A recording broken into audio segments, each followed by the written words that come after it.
What am I listening to? You are listening to the start of the show. You ready for episode 66? Order 66. I feel like I messed up. Like I feel like we should have had a Star Wars centric show today for episode 66. Screw it. There's still time. There's still time. Wait, just change everything. Let's just change everything on the fly. Yes. Here we go, John.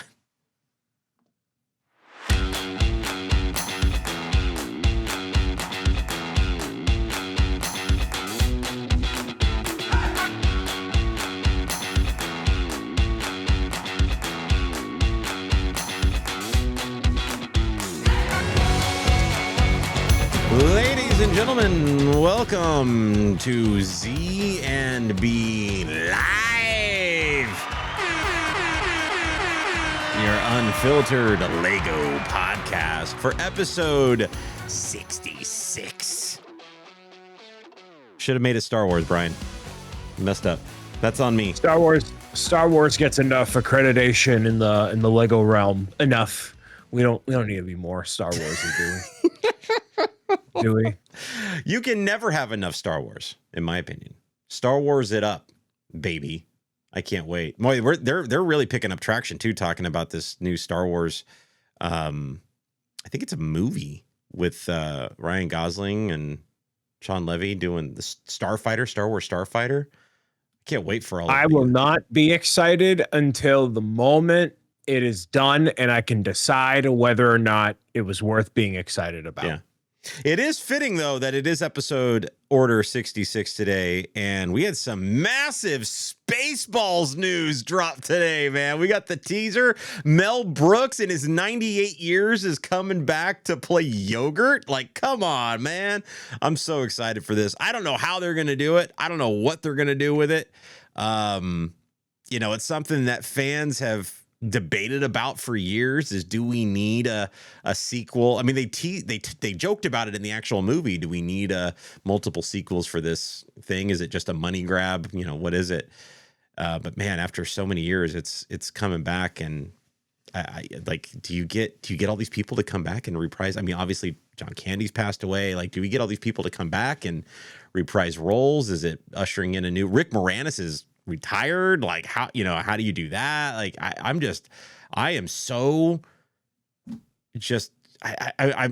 can't wait. Like, I can't wait to see what they're going to do, because I feel like they're not going to do it if it's not done right.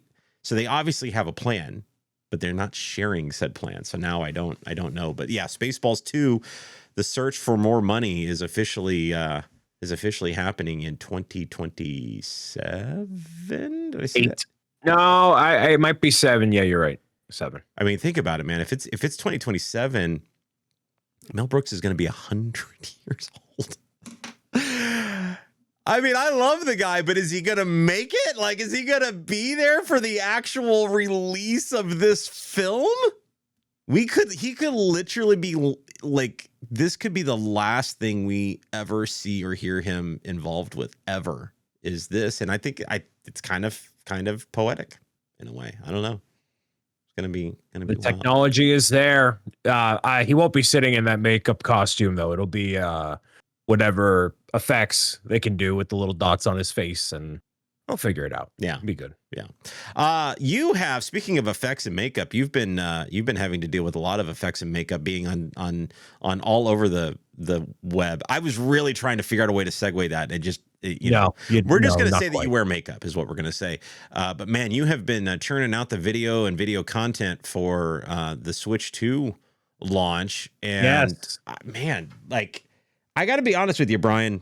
Now, I may just not travel in these circles, but as far as a launch of a new system, I have felt like the internet has been very quiet about it. I don't want to use the term underwhelmed by it, but just quiet about it. You heard the bad stuff coming up. They're stapling receipts to boxes, and Target was canceling orders.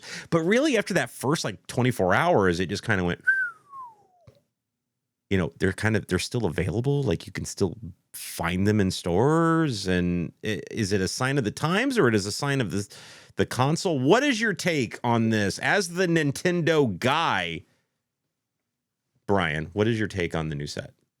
I think they finally got a hold on like how many consoles they need to prepare for launch, which they have sold more of these in the first week than they ever had any Nintendo console ever. So I think instead of saying, "Oh, we're gonna underproduce or we're gonna misforecast it," we're gonna get as many of these out there as we can to sell the thing, and that's what's most important when you're having games coming out for Christmas and into the fall and even late summer. So Mario Kart, when it was on Switch, the original Switch, already a pretty complete package. Mario Kart World, for a lot of very casual people, isn't as big of a jump to get into it. Mario Kart is Mario Kart is Mario Kart. So when you're looking at them side by side, you're like, all right, whatever.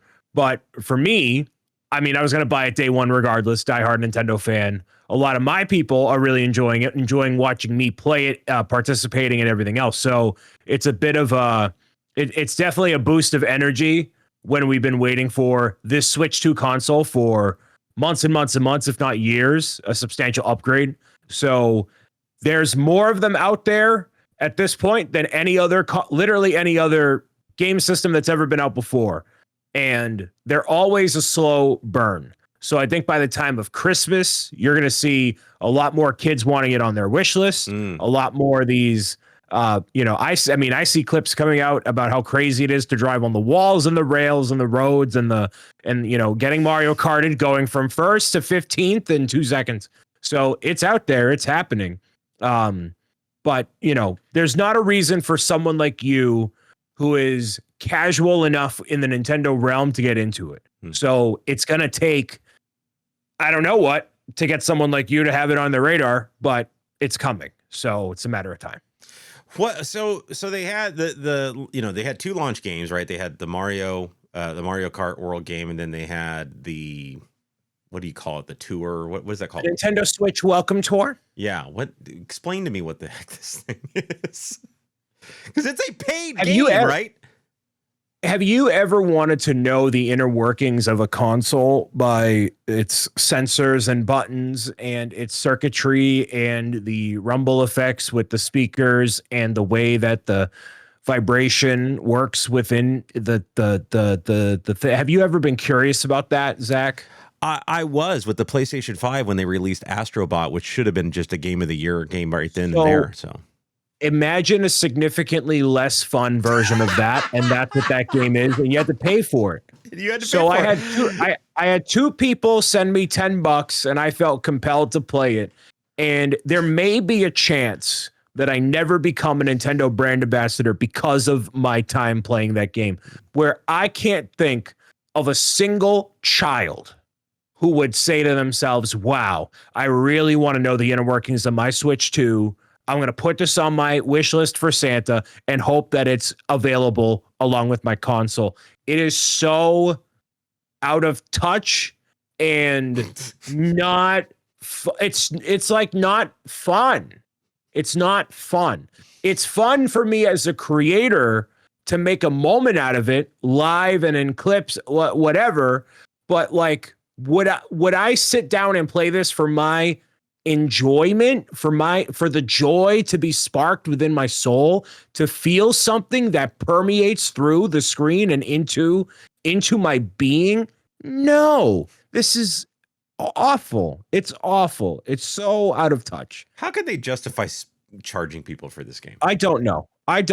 Maybe it's a inflation thing, like, oh, well, we already are losing money on the console, so we're blah, blah, blah, blah, blah.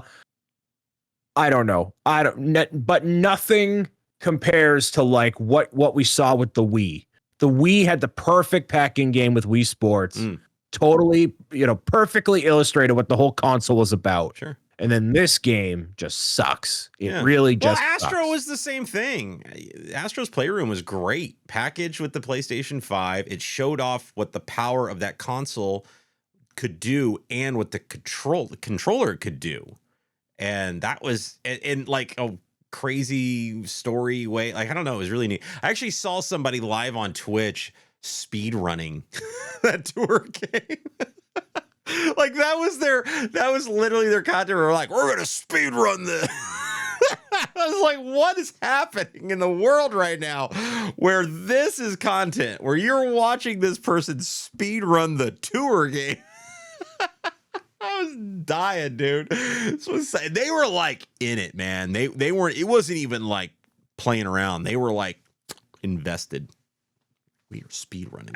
I mean, it's better than crying yourself to sleep. So it's something. It's awful. Good Lord. It wouldn't be me. You wouldn't ever catch me doing that.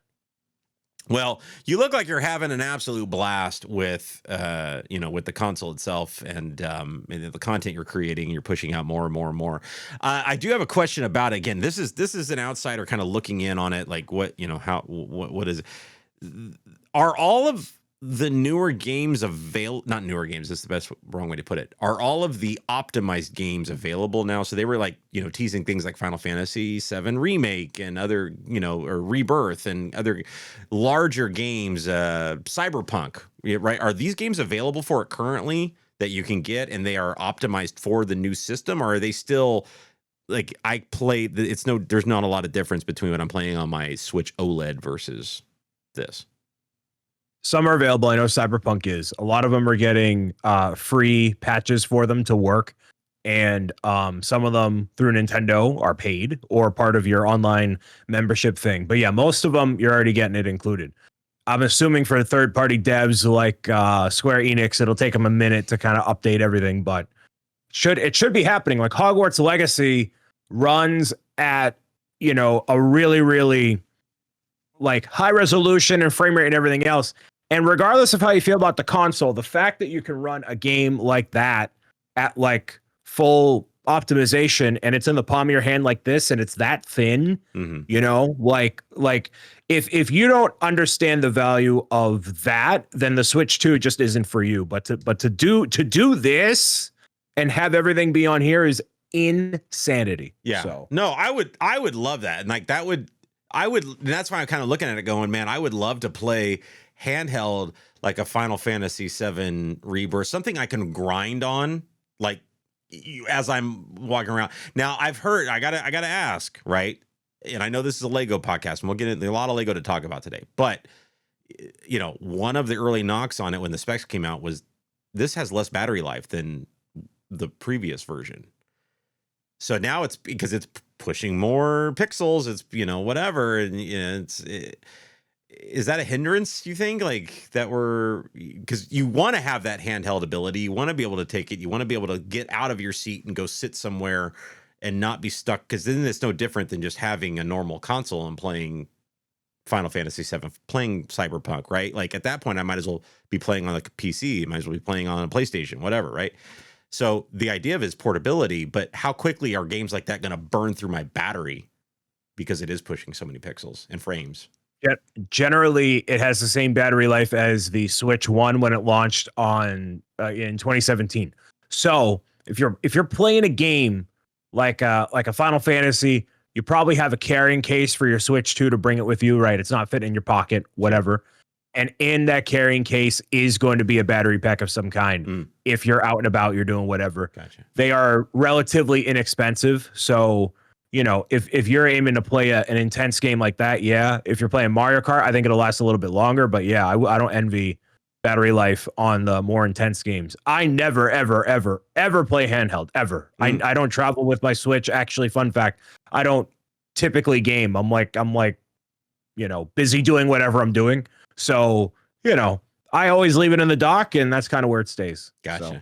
And the newer controllers, the new Joy-Cons, right? There's no wiggle to them or anything like that because it's a different mechanism that they're snapping in now. Right? You can't. So there's a little bit of wiggle like there was on the original Switch, but it's not a ton. You can just pull them off, but it does take quite a bit of effort to do that. Okay. There is a mechanism right here where it just like pushes it out basically. Gotcha. So like you could just do that. Now, would a kid normally do that during gameplay? No. Would a really aggravated kid do that during gameplay? Yeah. So there's definitely going to be kids who are like, "Tuh," and they pull them apart, and then the whole legitimately that's going to happen. So yeah. I haven't heard of it happen yet, but that is definitely gonna be a thing I mean, that I that don't just be parents on. that fits the Nintendo MO since the Wii came out, right? People were throwing their controllers through the TV screen and whatnot. Yep. Like that's just that to me, that's nostalgia at this point. If you're not breaking your own console because of aggravated gameplay, then what are you even doing with your life? You know?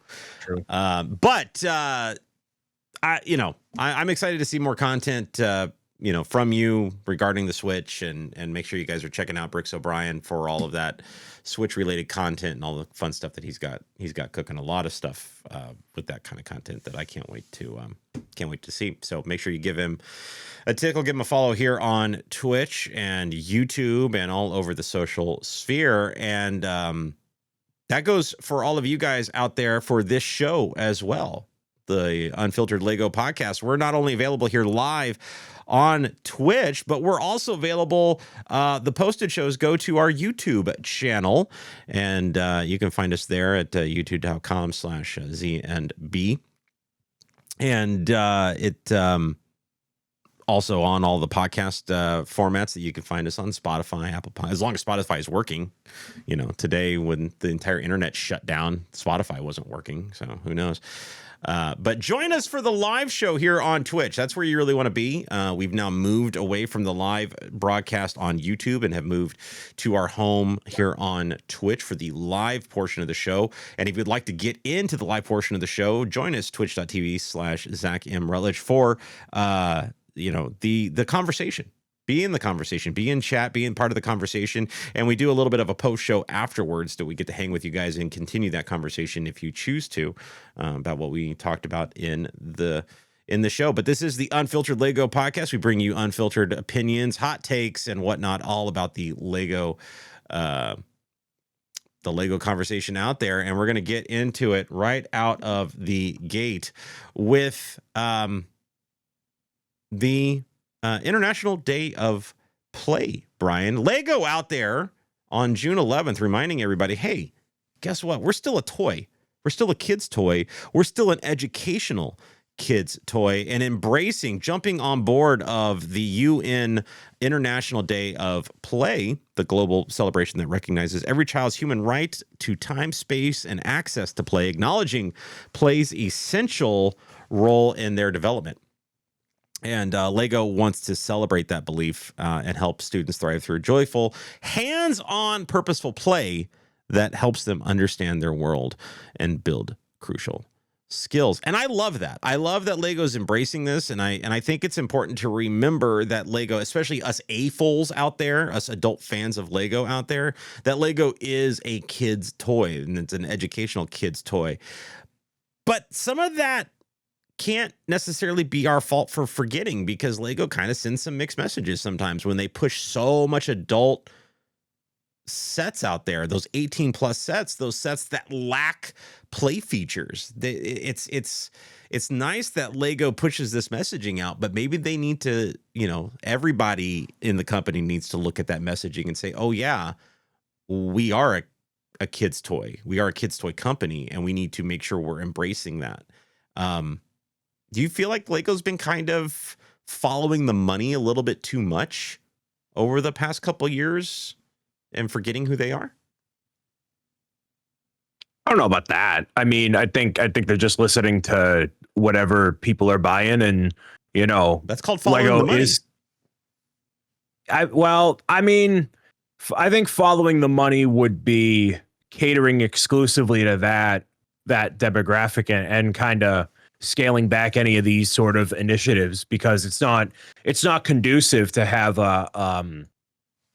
what is it called? An activation in Boston Common to invite people, especially kids, to hang out and participate with Lego. And they wouldn't be pushing all this marketing out toward it because, what do we care, right? Fun fact regarding Play Day, there was a thing that I went to right as the Kickstarter was happening that now I can finally actually talk about publicly, and we'll discuss it more in the post show. But I had a hand in helping with a Mark Rober video that was sponsored by Lego, promoting International Play Day. So I was there in San Francisco in a warehouse building Lego to be featured in this video that was seen by however many millions of people now. So it was a big thing. It was such a process doing all of it, but Lego was very particular about how things went and the messaging and how it was presented and blah blah blah blah blah. Because Playday is a big push for them, a big push for what I don't know, because there isn't necessarily a product or whatever.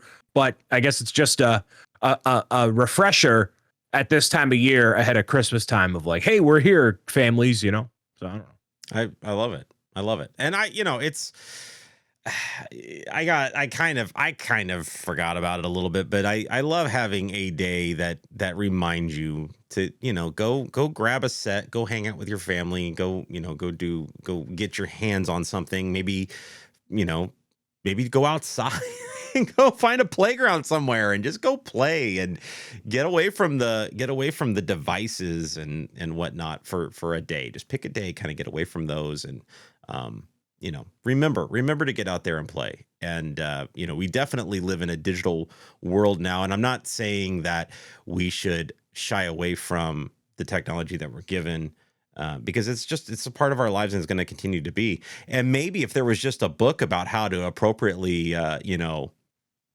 handle all of this time management and whatnot when it comes to gaming and electronics and that kind of stuff. I wonder. Yeah, get out there and touch grass, people. But this leads me to the other point. So maybe pick up those consoles, and maybe this helps, satisfy that appetite a little bit for some of the lack of games that you can get, new games that you can get on the new Nintendo Switch. We have ourselves a couple of, actually, but primarily a new Lego Party game, which is a total ripoff of Mario Party, and down to the mini games, down to the map, the board game style map, all of that stuff. But it's not like Nintendo's coming to the party hot with a new Mario Party. So, hey, Lego's jumping in and saying, hey, look at this. We got Lego Party debuted at the Summer Game Fest. And, as far as early audience reaction goes, people are excited about this game. The trailer looks fun, looks good. So if you're looking for something, some of those Mario Party games can get outplayed pretty quick because they don't have a ton of maps. Yeah, you get a lot of mini games, but they don't have a ton of maps. But man, this game's planning on bringing 60 something mini games to it, and it's going to, include all of your favorite minifig characters from some of the television series like Ninjago and all this. It is a Mario Party style game for Lego fans. I love it. I actually can't wait to get this game. And I don't normally get into the Lego games. I can't wait to get this game. One question for the good people at Lego for this one. What took you so long? What took you so long? Yeah, Mario Party's been out for literally 25 years, literally, and the slam dunk, like they even had a kart racer on the N64, right? So they were like, oh, Lego racing, yeah. So like what took them so long to make a Mario Party equivalent out of Lego? I think the issue I still have with like Lego games in general is there isn't anything inherently about most of the Lego games that make them distinctly Lego, other than maybe Lego Worlds or even Lego Fortnite has some of that. Like, so what makes this a uniquely Lego Mario Party or party kind of game? Is there going to be an aspect of building of some kind? Is it predetermined assets and just kind of like I don't know. So I think I don't know. So am I excited for it? Am I in my shaking in my boots? No, I'm a Mario Party guy. So I don't. I wish I had more to.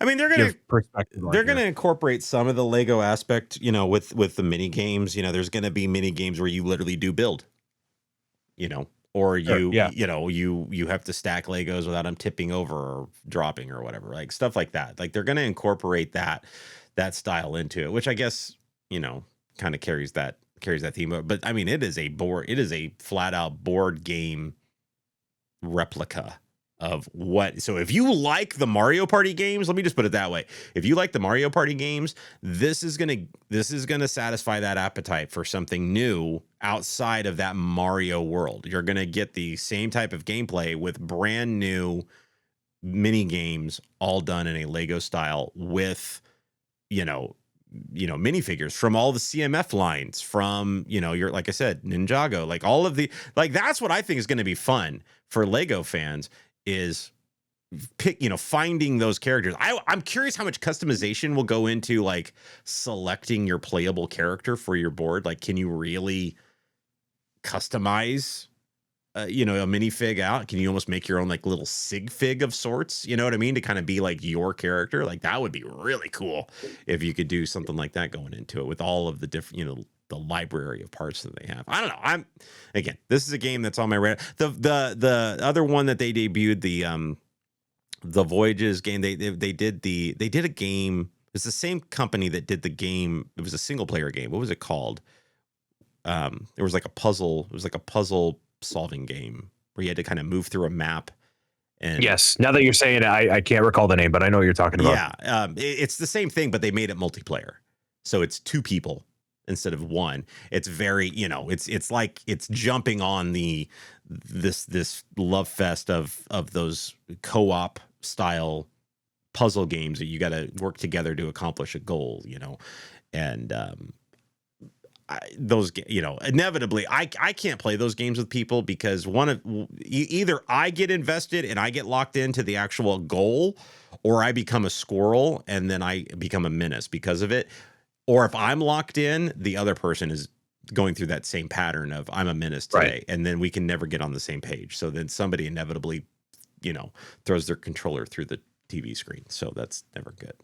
So I'm gonna skip that part of the game. But Lego Party, I'm all about, and I cannot wait for it. You know what people couldn't wait for this week, Brian, was Series 5 of the Bricklink Designer Program. Those sets dropped and are officially available for funding. But they changed up a little bit what their process was.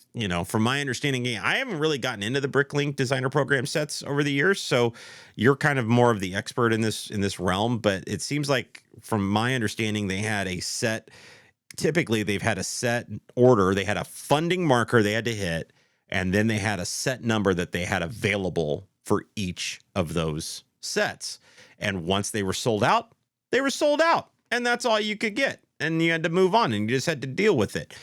But they decided here in the 11th hour almost to do more of a dynamic inventory system, where they have a total allotment for all of the 5 sets available. But if sets weren't selling well enough, they could steal inventory numbers and attach it to sets that were selling better. So once the set hits the funding mark anyway, then they just start grabbing inventory and putting it into the pot of something, a bigger set. So, as an example, the Mushroom Village, which strangely enough wasn't selling as well as I kind of thought it would. That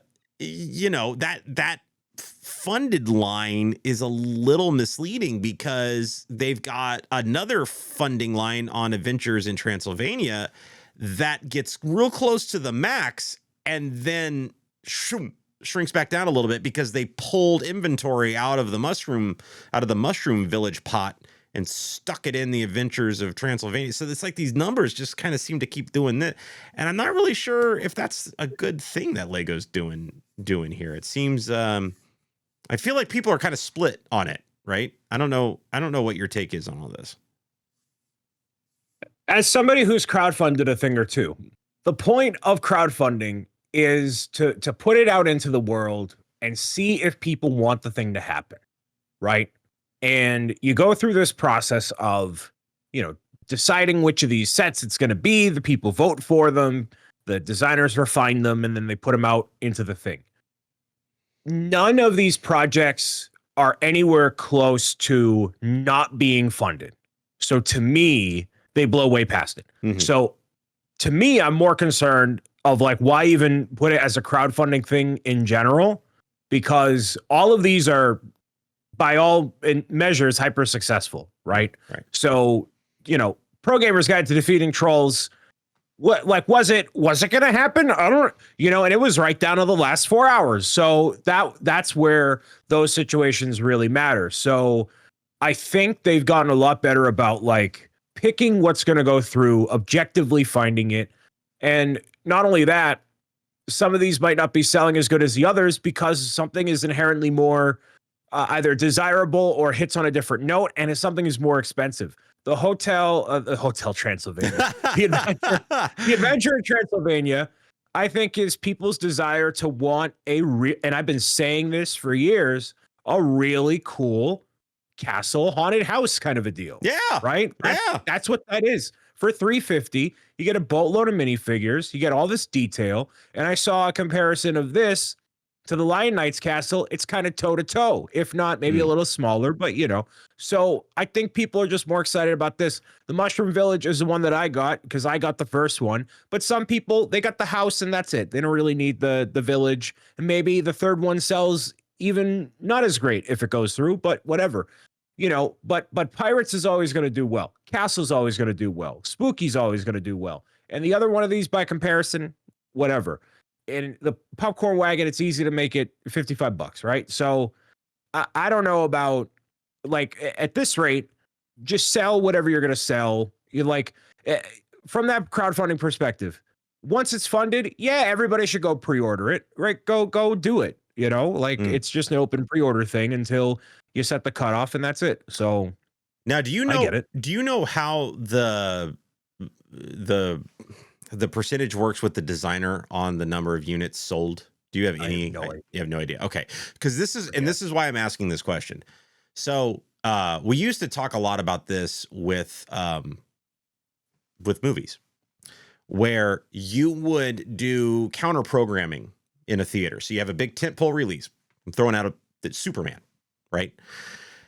And Superman is going to sell out because this is, it's not so much right now. Nowadays, you got such big multiplexes and they're all slammed together and you've got multiple multiplexes all close by and whatnot. That wasn't always the case 20 years ago, right? And so what you would do is you would know that it was going to sell out. And so other film companies would push out counter programming that, okay, Superman sold out. Maybe we go see this instead. Right. So I look at this dynamic shift in these numbers and I say, okay, you keep adding inventory to Adventure in Transylvania. If that had just been allowed to sell out, would the people that wanted that set, who had $350 US to buy that set by itself, right, missed out on it because it sold out, would they then turn around and buy Thieves of Tortuga? Or would they maybe go buy the Antique Shop or the Mushroom Village? You know what I mean? They had those funds allocated to potentially buying a set that day, right? But they missed out because it sold out, right? That's counter programming. Now, if you move the goalpost, the counter programming goes away. And now that is off the table, and everybody's just like, oh yeah, I'm good. And like you said, that's the thought, is you might as well just made them for sale, right? Like forget the crowdfunding aspect of it. You're just going to make them for sale. They're just going to be on the website. You can click buy now and you're done, kind of thing. Cause yeah, all of these hit the funded mark within a matter of seconds, right? Like those 3,000 units, whatever they need to sell, boom, gone, done, move on. And now they start moving the goalpost around with the rest. That's where I kept wondering, if I was one of the designers and I'm potentially getting a cut of or percentage of the number of units I sell, I'm losing money because you wouldn't. I wouldn't anticipate your royalty. Like I think that's just an outdated line of thinking in a reality where, you know, you could say, forget all of these sets. I'm going to go to lego.com and I'm going to get whatever's new and coming out, and Mm, none of this fan designed garbage. I'm going to go over here and get the sure. professionally designed stuff. So like, I wouldn't, I would hopefully, as one of the designers, not think like, wow, I'm losing out money to this other guy because of what Gotcha. Bricklink is doing. Like everybody has their own way of doing it, and people vote with their wallets, and you're seeing it here, you know. Right. Well, that's a really valid point. So that's, you know, again, I'm looking at it from one way, but and I don't know. Maybe they have a preset deal of like it doesn't matter. Like once you hit past the funded goal, like it doesn't matter. I don't know. But man, I mean, I'll tell you from a business perspective, because you know, you lose the rights to this set once you get approved. So you're not able to go out and sell this set or sell the plans to this set or anything like after the fact. So like a lot of your hard work is gone. So if you're doing it as a business, from a business perspective, and that is the deal, I don't want to see somebody moving the goalpost on me and saying we're going to take 5,000 more units out of your pot and put it in this other pot here, and keep those sales moving. Because in my mind, I'm looking at it going, man, if that just sold out, then they might start trickling down to me. Like I might get, if I'm the Tortuga guy, if I design that and people are out of Transylvania, maybe they go spend that money on my set. Yeah. You know, I don't know. And for the sake of clarification, I'm saying the unprofessionally designed garbage. I'm talking to somebody who's like an outsider who like doesn't bother with this stuff. By the way, I bought the Mushroom Village and I love the house. So, you know, I'm talking from that, like, you know, Lego, trust me, there's a lot of stuff that Lego designs that's not great. Have you built the house yet? I did build the house, yes. Okay. I still got to do shortly after I got it last year. Gotcha. I jumped on when they re-released the sets, and I got one because I loved it. And it was one of those ones where I found out about it too late and it was sold out. So I was like, I'm done. You know, I can't get it. Right. And I'm not going to go out and spend the ridiculous amount of money in the aftermarket, like what it was going for. Right. Cause it was a popular set. And it was like 160 and it retailed for 130. It was I thought I saw it for more than that, but maybe I'm looking in the wrong place. Well, when I acquired it at Bricks and the Six, it was like a little bit higher, and I was like, but then local was kind enough to gift it to me. So this one local is not gifting to me. I bought it myself.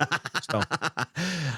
But you know, I mean, they're obviously like the Thieves of Tortuga. Like I loved that set, like the look of that set. I actually read a review on that set, and it looks dope. Like but it's the size of Rivendell. Like it's huge, and the footprint that it had. And I'm like, ain't no way I'm going to find a place to put that thing. And could you imagine trying to put that with like a Barracuda Bay, which is what I would love to do with it. Would love to do that. But I'm sitting there going, dude, I don't know where would I put this? Where the heck would I put this? And that's Transylvania is the same way. I was like, that's a pretty cool set, man. I don't know. I'm really curious if the marketing imagery for Transylvania makes that set look better than what it really is, because the imagery I saw with it had a lot of like lights and things going on it to really accentuate the vibe, the mood. Well, that's the model there. And there's also a review that Solid Brick Studios David Hall did. Yeah. So you can actually see it built as a product. Yeah. So it looks just as impressive. It looks really cool. Don't tell me that. My wallet does not want to hear that, Brian. Don't tell me that. No. Did you get the Village? I did get the Village. I did get. It's the only one I got. It was the only one I got. The other two, again, I'm trying to stay away from the Bricklink designer program sets. It's not a path I want to go down. But I really loved the look of that mushroom house. And to me, it seemed like fate when it was like, it's available again. You can get it. We opened up more inventory. I was like, okay, I'm getting this, and now I'm invested. So now I'm going to get the Village. And but that's it. I'm ignoring them. I'm not looking at any more of them. I'm not looking at Tortuga. I'm not looking at Transylvania. I'm not doing it. Even though it's still on my screen right now, and I can see that there's still inventory available, and I can still print that button right now. This is pre-order. So then let's talk about the Cobra. Let's talk about the Cobra. Listen, I love cars. It is now in my DNA, especially for what I do for a day job these days. I have shot so many of these cars, dude. I've ridden in these cars. I've driven these cars. I'll tell you right now, these cars are not easy to get in and out of. I don't know if have you ever ridden in one of these things? No, I've not. Okay, it's hard to see in the picture that I have provided here on our screen, but the side pipes, okay, that is right where your leg is going to go when you step out of that car. And after you drive that thing, it is hot lava, and you've got to really get that leg out there and reach over, and you got short, stubby legs like me. Sometimes it's hard to do, Poor AZ Pinoy is not getting out of that car. It's just not happening. You're gonna have to lift him out like a baby, and sit him out of it. He's gonna hold on to the knob and not want to let go. But as far as a model, this had been rumored for a while. They look like they killed it. It looks really, really, really good. You look at the imagery we get for it, it looks fantastic. And then you see it compared to what Mattel Brick Shop is doing with their new lineup of Hot Wheels brick built cars. And you kind of go,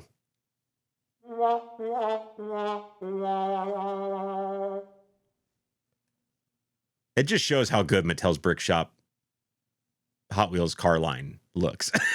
Like when you see, because you look at the Cobra by itself and it looks good. And then you see it next to one of those and you're like, whoops. Because again, you get the premium stuff and the price is right there. And so then it's like, oh no, it's the same price. Oh no. So, I don't know. Part of the design philosophy of a Lego set is to make it look like it's made out of Lego. So That's why it looks a little boxy. That's why it looks, you got the stud that's on the side of the windshield, right? Like you got a little bit of that essence there. So when you look at a Mattel Brick Shop car, it definitely just looks like a really slick looking model car. So I guess it kind of depends on what you're going for. Yeah. So if you're brand new and don't care about the brick built look, yeah, you're going Mattel Brick Shop and not even bothering with any of these Lego Icons cars at all. Yeah. But if you already have a bunch of them, then maybe you're just like, nah, I want that Lego-y look. So I'm waiting for when somebody has, each side by side. Show me the real, as close as we can get to the same model of these side by side, toe to toe. What does it look like? That I'm curious about from a car junkie perspective. Not a ambassador of Lego or an ambassador of Mattel. I want like a car junkie or a car in general to tackle that. That'd be very interesting. I'll tell you what, man. As far as a Lego brick built car, this is knocking from what I've seen in imagery, this is knocking my socks off compared to what they gave us with the Corvette. The Corvette to me was still a miss. I just feel like they missed the curves of what that Corvette should have looked like. And I know y'all out there telling me, it's Lego. It's supposed to be boxy. It's a brick, right? Blah, blah, blah, blah. But they've given us curves. They've done amazing work with curves in their sets and made things look the way they should. And maybe it comes down to the size in which they're building. They just don't have the space to do what they need to do to make the curves the way they want to do. This set, again, bucks that trend because it's the same size as the Corvette and it's got the curves. It's got them. So you can't tell me that you couldn't do this, Lego, because now you just proved to me you could. So I don't know, man. Sometimes Lego just makes me scratch my head, but my God, this Cobra looks great. I love this car. I love the history of this car. I highly recommend, if you guys are not familiar with what Carroll Shelby did to bring this car here, like this is a very interesting story around this car, and I highly recommend looking it up, doing some research on it. And day one, I love all the cars. The only one I didn't get was that last Countach because I hated the tires. I hated the fact that they double stacked those tires instead of making them one big tire. I thought that was a cop out. And so I completely passed on that car. It's the only car that I've passed on at this point. But this is a day one. I cannot wait to build this car. This looks amazing. And frankly, I can't wait to build the Mattel ones either because I'm really curious to see how they work and how premium they really do feel. But Lego pulled out, most of the stops with this one. We got a lot of printed pieces. We got extra little stuff that's going to go in the boot of whatever they call it, right? The boot. The engine looks good. The engine looks like what it should. It looks like a 427. Like, it looks good. They did a good job with this model. Really, really, really good job with this model. So disappointed with the signature sticker. Yeah, the fact that so for those that are not car nuts out there, Shelby has a thing. He signed, he's got a signature on the dash of cars like this, right? And that if they were going to print one piece on this car, that Carroll Shelby signature should have been a print. And the fact that it's not, that's a misstep. Somebody should apologize to the car nuts out there that are buying this set for that, because that's not something that you skimp out on. You should have everything else, that should not have been missed. That is a dang shame. You know what else is a dang shame, Brian? You and I are missing Brick World Chicago this year. Hey, man. Man. Hey, man. What can I say, man? Hey, man. It's not like you don't have anything really going funny, on. Actually, sidebar. Every pretty much every week from June into July, kind of into August, there's something going on. Pretty much every week, not this weekend. So it's like I should have could have been there, whatever. It's like is like, nothing came up that was like, monumental and crazy. So I totally could have, but here I am. So, it's all right. Here's what we do. You go fly out there. Yeah, right. I'll drive up and we just sleep in my car. Yeah. I'm staying. Who do I know that's going that would let me stay in their room? Probably a couple people. I don't know if I'd want to stay in their room, but they'd invite me into their room. I've already seen images of what's his name? Cooperman's room with a cursed blanket laid over, the couch with my. That's gonna get the Target demographic. There it is, Brian. There it is.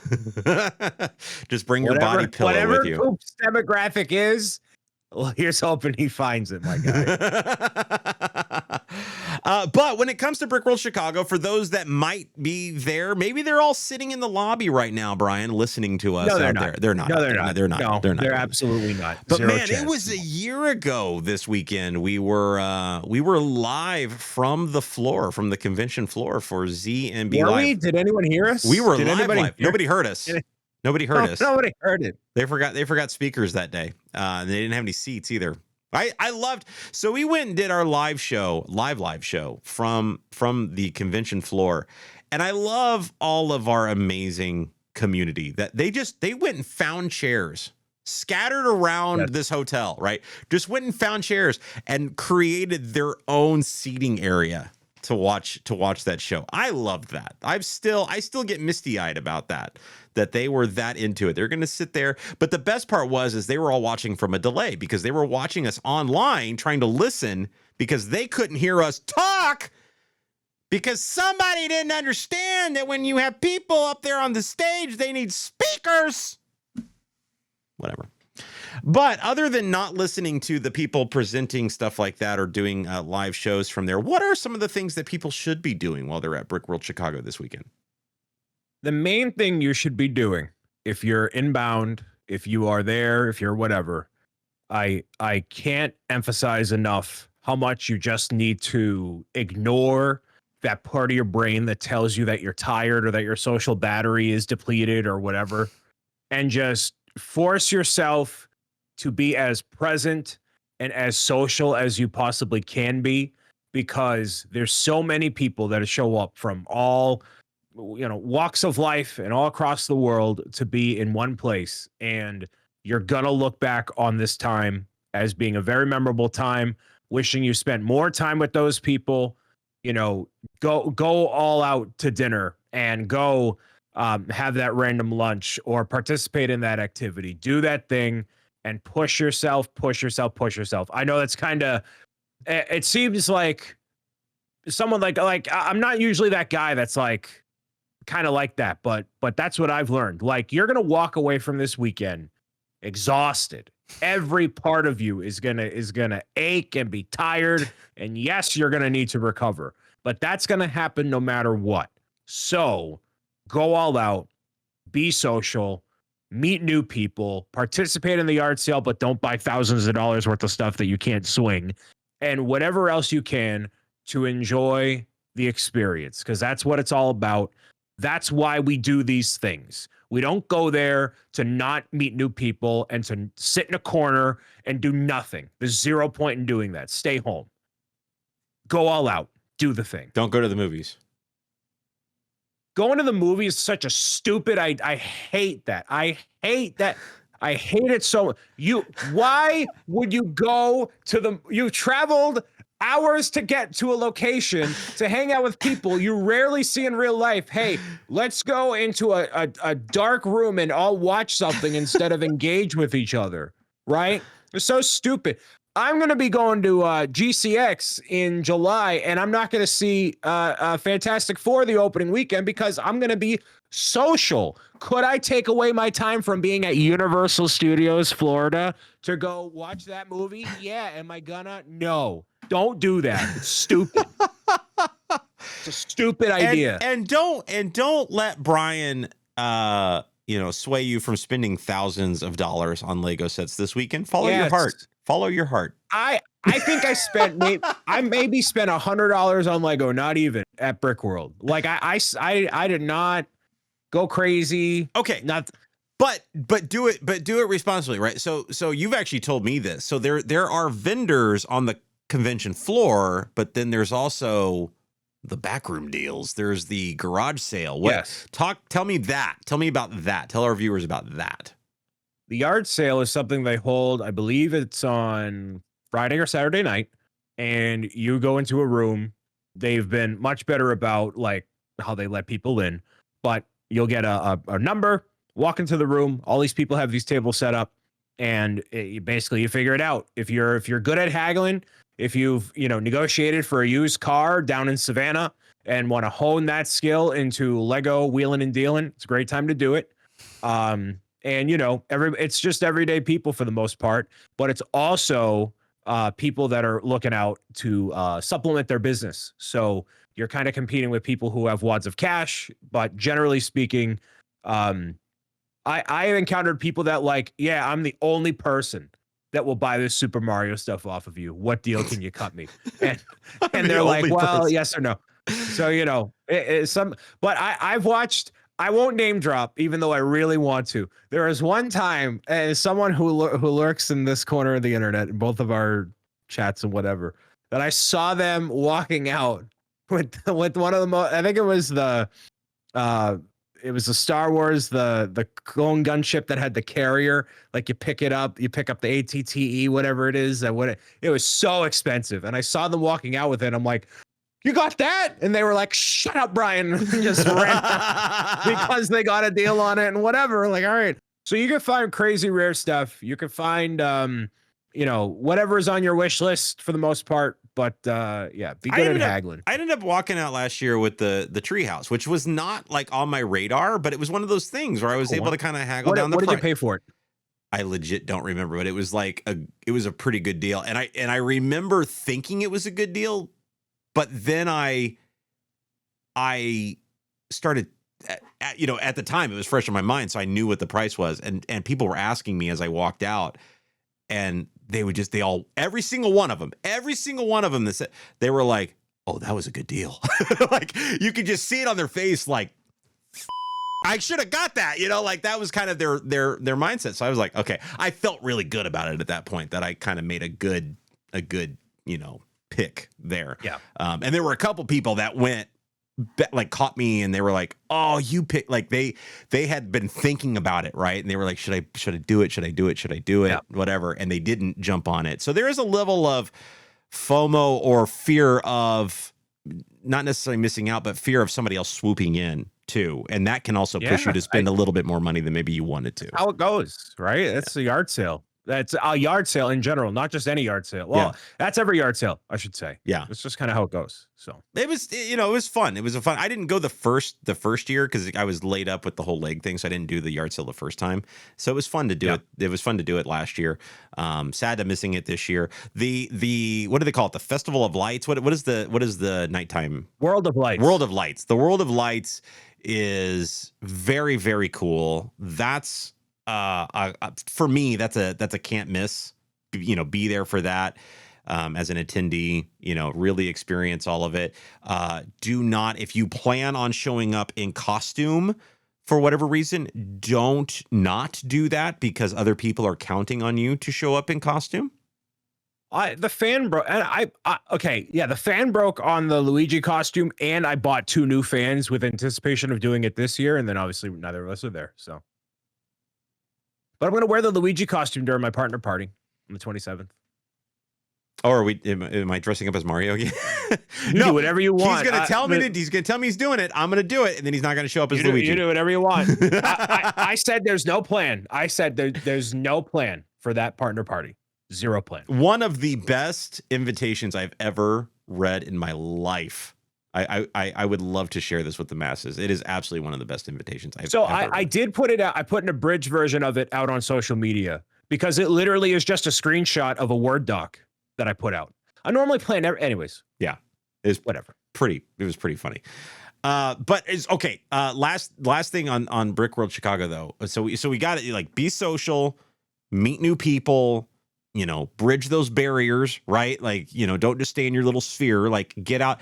And I think you mentioned this, but I know you mentioned it before. Like everybody is friendly. Like they want to talk to you. So even the craziest, you think it's like the craziest high profile Lego influencer out there. Like people call me high profile and I'm whatever, like, oh, look at me. Whatever. They want to talk to you.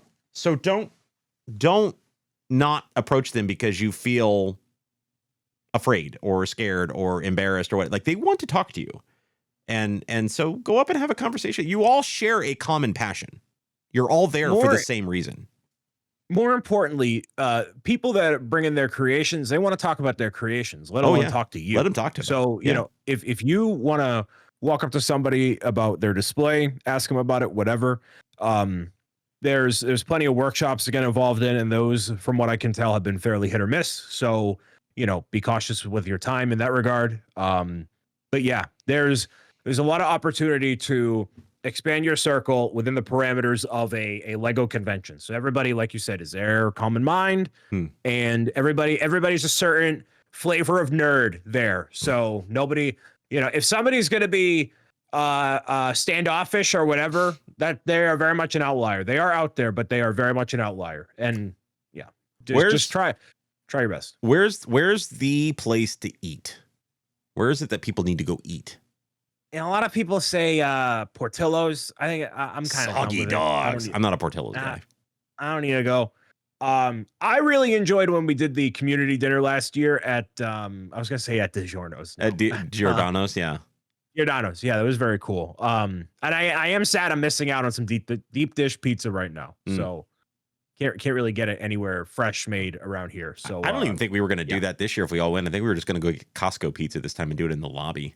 The hotel lobby. And then they would inevitably kick us out, and then we'd all have to huddle around my booth. It's just pizza. It's just pizza. Yeah, but like last year, I tried going to them and saying, "Hey, how much is it to like, just come into your conference room. We want to order some pizza." And they were like, "Actually, here's our food and beverage package." And I'm like, that was leading up to Giordano. Okay, gotcha. Yeah. Yep. Gotcha. I didn't hear about anybody doing a thing like that. So I've heard people, again, it's smaller groups of people, right? And we've everybody. Yeah, we've 350 people. Right. That was rent out that restaurant. That was crazy. And listen, it's awesome. 2026 comes around. Your boys are going to be there. We're going back. He says, "You, who knows? Listen, hopefully I'm in Hollywood trying to figure out my show. I ain't but see, that's the thing is I'm going to be your assistant at that point. So I'm going to put it on your calendar and I'm going to make you go. And I'm going to be, and you're not going to know you're coming or going. You're just going to look at your calendar.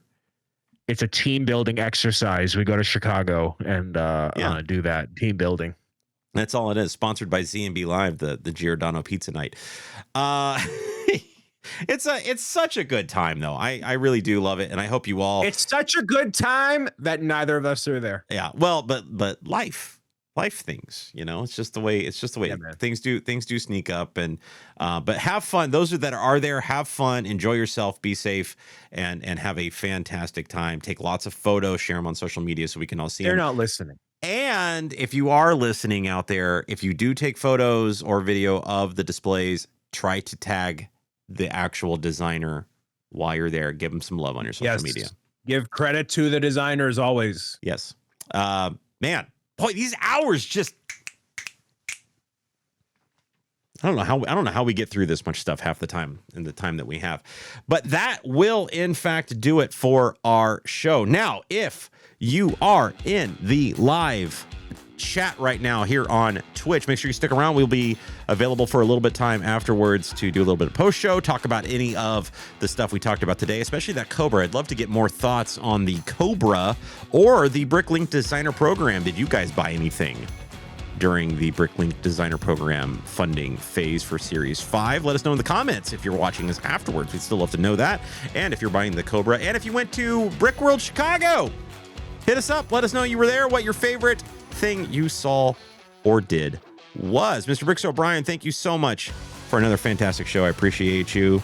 Make sure you check us all out here on Twitch, twitch.tv/Bricks O'Brien, twitch.tv/Zach M. Rutledge. Check us out over on YouTube and all the podcast channels you can find us on. Until next week, everybody, we'll be back Thursday night, 7 p.m. Eastern time. Stick around for the post show. Bye.